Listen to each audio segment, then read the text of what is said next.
Greetings, Benjamin J. from BENZTRAINZ with another in the series.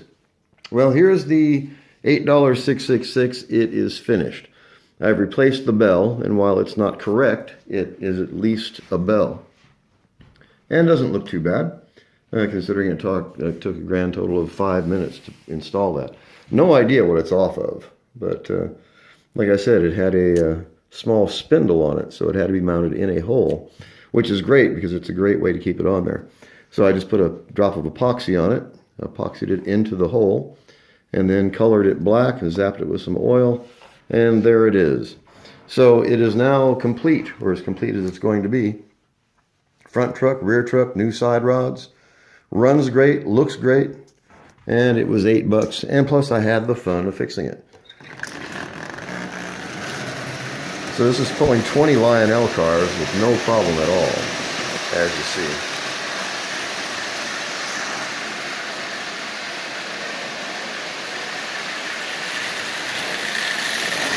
So it was definitely worth the $8. Like I said, I had the fun of fixing it and bringing this old locomotive back to life.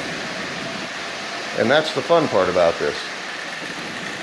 This thing had been sitting for years and years and years and was treated rather badly. That's when it had taken the push rods off, and I have no idea why. Obviously something was wrong with the smoker. Anyway, gutted the smoker.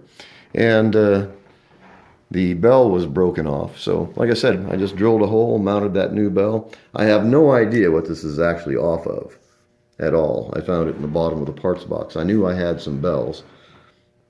And like I said, just drilled a hole, mounted it, painted it black, and there it is. So a 666 for $8 that runs just absolutely splendidly, and actually doesn't look too bad. I don't think anybody would object to owning this locomotive. It runs really well, pretty good power.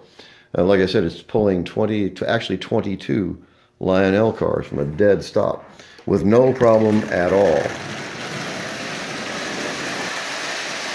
So that runs just absolutely splendidly.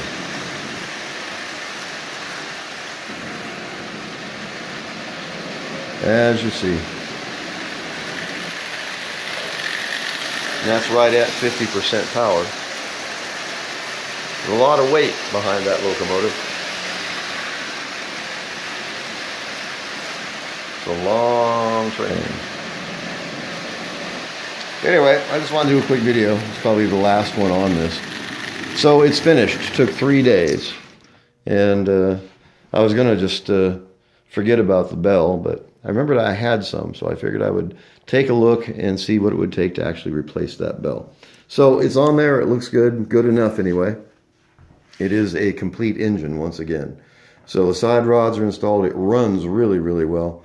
The original paint, all I did was zapped it with some motor oil and let it set. And still a bit down on the flange here, right in the creases, as you see. So I'll just leave it on there, let it eventually all soak in. But it really rejuvenated this paint. So this actually doesn't look bad at all. It runs really well, and it was really cheap. That's the important thing. Anyway, I just wanted to do a follow-up video. As always, if you have any questions, feel free to drop me an email, BENZTRAINZ@gmail.com. And as always, thank you for watching.